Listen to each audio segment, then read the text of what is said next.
اچھا بیٹے، اب ہم کر رہے ہیں التباس کی اقسام. چھوٹا سا ٹاپک ہے، اس کو ہم جلدی سے کر لیتے ہیں کہ کتنی قسم کا التباس جو ہے وہ ہمیں پیدا ہو سکتا ہے. دیکھیں، التباس تو میں نے آپ کو بتایا کہ ہر قسم کی حواس سے پیدا ہوتا ہے، لیکن بصارت سے پیدا ہونے والا التباس کی شرح سب سے زیادہ ہے. تو اس حوالے سے ہم زیادہ تر بصری التباس کی اقسام کو دیکھیں گے. لیکن بصری التباس کی اقسام کو دیکھتے ہیں، اور اس میں ہم پہلے دیکھتے ہیں کہ ناقابل شناخت اشیاء کا التباس، یعنی انڈیفائنڈ فلائنگ آبجیکٹس. سب سے پہلا اس میں جو ہے، پھر ہم دیکھیں گے اس میں دیگر التباس، ان میں شکل کے التباس ہیں، اور جسامت وغیرہ کے التباس، افقی عمودی التباس، زولنر کا التباس، مولرائل التباس، مکانی التباس، سمت اور وزن کا التباس. یہ سارے التباس جو ہے یہ چھوٹی چھوٹی لائنوں سے ریلیٹڈ التباس ہیں، جو کہ آپ کی بک پہ جسٹ ہیڈنگ اور اس کے سامنے لائنز بنی ہوئی ہیں، اور آپ وہاں سے اس کو دیکھ سکتے ہیں. لیکن ہم اس کو تھوڑا سا ڈیفائن ضرور کریں گے کہ ناقابل شناخت اشیاء کا جو التباس ہے. اب یو ایف او کی اصطلاح جو ہے یہ عام طور پہ پائلٹ استعمال کرتے ہیں، کیونکہ فضائی جب وہ آپریشن کرتے ہیں، یعنی پرواز کے دوران کوئی ناقابل شناخت حرکت کرتی ہوئی چیز اگر پائلٹس کو نظر آتی ہے تو پھر وہ اسے ناقابل شناخت اشیاء کا ادراک ہی کہیں گے. اور ماہرین کا خیال ہے کہ یو ایف او بھی التباس کی ایک قسم ہے، اور روشنی کی کمی بیشی اور فاصلے کی زیادتی کی وجہ سے اکثر پائلٹ اس غلطی کا شکار ہو جاتے ہیں جو کہ التباس ہے. اور فضائی موجات کی شناخت اگر درست طریقے سے نہ کی جا سکے تو عملی طور پر پھر اس کا بہت بڑے نقصانات ہو سکتے ہیں. اور بعض اوقات کسی مدھم روشنی کو دوسرے جہاز کے پروں سے نکلنے والی روشنی سمجھ لیا جاتا ہے، اور پائلٹ اگر اس سے بچنا چاہے یا اسے عبور کرنا چاہے تو حادثے کا شکار ہو جاتا ہے. لہٰذا پائلٹ فضا میں روشنی سے ہی دھوکہ کھاتے ہیں، اور یہی یو ایف او جو ہے انڈیفائنڈ فلائنگ آبجیکٹس کا التباس کہلاتا ہے. اب ہم دیکھتے ہیں حرکت کا التباس. دیکھیں، ظاہری طور پر کچھ چیزیں حرکت نہیں کر رہی ہوتی ہیں لیکن ہمیں وہ متحرک محسوس ہوتی ہیں اور ہم انہیں حرکت کرتا ہوا محسوس کرتے ہیں. لیکن کچھ چیزیں ایسی ہیں جو واقعتاً حرکت کر رہی ہوتی ہیں لیکن ہم ان کی حرکت کو سمجھ نہیں سکتے یا ان کی حرکت کا ادراک حاصل نہیں کر سکتے، اور ہم دھوکہ کھا جاتے ہیں. لہٰذا مہیج کی ظاہری حرکت ہو یا نہ ہو رہی ہو، دونوں طرح سے اگر ہم التباس کا شکار ہوتے ہیں تو اس کو ہم حرکت کا التباس کہیں گے. حرکت کا التباس کئی قسم کا ہے. دیکھیں، 3 قسمیں میں نے یہاں آپ کو بتائی ہیں کہ ایک تو آٹوکینیٹک ایفیکٹ ہے، یعنی خود حرکی تاثر کا التباس ہے. پھر 5 فینومینا ہے، یعنی 5 مظہر کا التباس. اور گیما فینومینا یعنی گیما مظہر کا التباس. اب خود حرکتی التباس جو ہے، اس میں روشنی ہمیشہ ہمیں خود متحرک ہوتی ہوئی محسوس ہوتی ہے. یعنی اگر ایک ساکن کمرے میں آپ بیٹھ جائیں اور روشنی کو بغور دیکھتے رہیں تو چند سیکنڈ بعد ہی آپ کو محسوس ہونا شروع ہو جائے گا کہ روشنی جو ہے وہ دائیں بائیں حرکت کر رہی ہے. تو اس میں ایک مظفر شریف نے 1936 میں ایک تجربہ کیا تھا کہ اس نے ایک تاریک کمرے میں معمولوں کے ایک گروپ کو بٹھایا اور روشنی کی ایک ساکن لکیر جو ہے وہ دکھائی گئی یا پیش کی گئی معمولوں کو، اور ایک کاغذ پینسل دے دیا گیا اور معمولوں کو کہا کہ وہ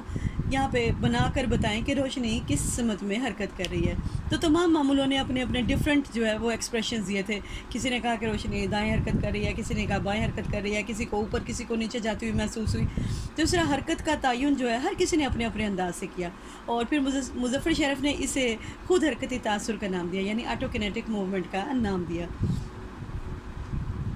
اور خود حرکی تاثر ظاہر کرنے کا طریقہ یہ ہے کہ کمرہ روشن کر دیا جائے یا روشنی کی شعاعیں معمول کے سامنے پیش کی جائیں تو تاثر ختم ہو جاتا ہے اور پتہ چلتا ہے کہ روشنی حرکت نہیں کرتی ہے. اس طرح ہم دیکھتے ہیں کہ 5 فینومینا جو ہے، 5 فینومینا میں بھی یعنی 5 مظہر کا التباس، اس میں بھی جو روشنی ہے وہ بذات خود حرکت نہیں کرتی ہے لیکن اس کے پیش کرنے کا وقفہ اتنا کم رکھا جاتا ہے جس سے ہمیں پتہ چلتا ہے کہ ہم محسوس کرتے ہیں کہ جیسے روشنیاں جو ہے وہ چل رہی ہیں. جیسے سڑکوں پہ جو نیون سائن ہوتے ہیں جلتے بجھتے، یعنی بڑے بڑے بورڈز لگا دیے جاتے ہیں، ان کے گرد بلب ہوتے ہیں، تو ان کو در حقیقت وہ جو بلب ہوتے ہیں ایک کے بعد دوسرے کے آن ہونے کا ٹائم جو ہے وہ اتنا کم رکھا جاتا ہے کہ ابھی ایک حرکت کا تاثر جو ہے وہ آنکھوں سے غائب ہوا نہیں ہوتا کہ دوسرا روشن ہو جاتا ہے اور پھر وہ اس کے ساتھ اٹیچ ہو جاتا ہے، جس کی وجہ سے اگر تو نیچے والے بلب روشن کیے جائیں ترتیب وار تو ہمیں محسوس ہوتا ہے کہ لائٹ نیچے جا رہی ہے، اور اگر اوپر والے روشن کر دیے جائیں ترتیب وار تو ہمیں فیل ہوتا ہے کہ لائٹ اوپر حرکت کر رہی ہے یا سرکل میں حرکت کر رہی ہے. تو اس طرح ہم دھوکہ کھا جاتے ہیں ٹائمنگ کی غلطی کی وجہ سے. یہ جو فلم ہے، فلم دیکھنا بھی جو ہے یہ بھی 5 فینومینا کی مثال ہے. کبھی آپ نے ریل دیکھی ہو کیسٹ میں جو ہوتی ہے فلم کی، تو اس پہ ساری ساکن تصویریں ہوتی ہیں، لیکن ان کو اتنی تیزی سے گزارا جاتا ہے اسکرین پہ کہ ایک کی حرکت کا بھی تاثر آنکھوں میں باقی ہوتا ہے کہ اگلی آ جاتی ہے، اور ایک سیکنڈ میں کئی تصویریں گزار دی جاتی ہیں، جس سے ہمیں جو فلم ہے وہ پردے پہ حرکت کرتی ہوئی نظر آتی ہے۔ اب ایک گیما موومنٹ، یعنی گیما مظہر کا التباس کہ روشنی کا منبع یعنی اوریجن آف لائٹ جو ہے اس کو اگر تیز کر دیا جائے تو روشنی ہمیں قریب آتی ہوئی محسوس ہوتی ہے، اور اگر روشنی کے اس منبع کو یعنی اوریجن کو کچھ لائٹ کر دیا جائے، ہلکے سے ہلکا کر دیا جائے، تو وہ دور کا ایفیکٹ جو ہے وہ پیدا کرتا ہے، یعنی دور مدھم روشنی دور جاتی ہوئی محسوس ہوگی، اور جو تیز لائٹ ہے وہ ہمیں قریب آتی ہوئی محسوس ہوتی ہے۔ اور گیما مظہر میں روشن چیز خود حرکت نہیں کرتی ہے، مگر روشنی کی شدت گھٹانے یا بڑھانے سے اس میں حرکت کا تاثر پیدا کیا جاتا ہے، تو اس کو گیما موومنٹ کہتے ہیں۔ اب بیٹے بصری التباس کی اور بھی بہت ساری اقسام ہیں جو کہ میں نے ابھی آپ کو بتائیں، کہ شکل کا التباس ہے کہ بعض اوقات کسی چیز کے خد و خال کے بارے میں غلط تاثر سے جو ہے التباس پیدا ہوتا ہے، جیسے ایک مربع شکل اگر آپ بنائیں، ایک مربع شکل بنائیں تو اس کی لمبائی چوڑائی چاروں برابر ہوتی ہے، لیکن مربع شکل میں چوڑائی کم اور ہمیشہ ہمیں اونچائی جو ہے وہ زیادہ لگتی ہے۔ اس طرح جسامت کے التباس میں بھی بعض اوقات اشیاء کی جسامت اور سائز میں ہم دھوکہ کھا جاتے ہیں،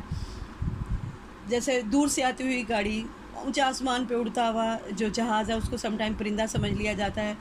تو فاصلے کی وجہ سے بھی یہ ہم ادراک جو ہے یہ ہمیں اس میں ہم غلطی کر سکتے ہیں۔ پھر افقی عمودی لائنوں کا التباس ہے، ہوتا ہے جو لائنیں افقی ہوتی ہیں وہ عموماً چھوٹی نظر آتی ہیں، اور جو عمودی لائنیں ہوتی ہیں وہ ہمیں بڑی نظر آتی ہیں۔ اور پھر زولنر کا التباس ہے کہ زولنر نے جو التباس بنایا، آپ کی بک میں ایک چارٹ بنا ہوا ہے، چھوٹا سا ایک تصویر بنی ہوئی ہے جس سے آپ کو اندازہ ہوگا کہ زولنر کا التباس ہے، اس میں آڑی ترچھی لائنوں کا التباس ہے کہ لائنیں ہمیں پھر ایک ہی سمت میں حرکت کرتی ہوئی محسوس ہوتی ہیں۔ اور مولر لائری التباس ہے، مولر لائر نے دو لکیروں کو اس انداز میں پیش کیا کہ وہ لمبائی میں برابر ہونے کے باوجود ایک دوسرے سے مختلف لگتی ہیں، کیونکہ اس نے جو دو لائنیں دیں، ایک ایرو ہیڈڈ بنائی یعنی ایک پہ تیر کا نشان لگائے، ایک ہی لمبائی کی دو لائنیں، اور دوسری پہ اس نے پر نما خطوط لگائے، اور پھر معمولوں سے پوچھا کہ کون سی لائن بڑی ہے، تو معمولوں نے جو پر نما خطوط جس کے اوپر لگے ہوئے تھے ان کو بڑا بتایا، یعنی اس طرح حرکت کا جو التباس ہے وہ جو سمت کا جسامت کا التباس جو ہے وہ معمولوں کو ہوا۔ اور اس طرح مکانی التباس ہیں، اسپیس پرسیپشن جس کو ہم کہتے ہیں، کہ ہمارے بصری احاطے میں موجودات کی لمبائی چوڑائی یا بلندی کی اگر ہم صحیح تعبیر نہ کی جائے تو مکانی التباس پیدا ہوتا ہے، جیسے وادیوں میں پہاڑ دور ہونے کے باوجود ہمیں قریب لگتے ہیں،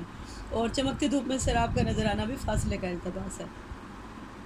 اسی طرح سمت کا التباس ہے کہ بصری تناظر سے التباس پیدا ہوتا ہے، جیسے ریل کی پٹڑی متوازی ہونے کے باوجود جب ہم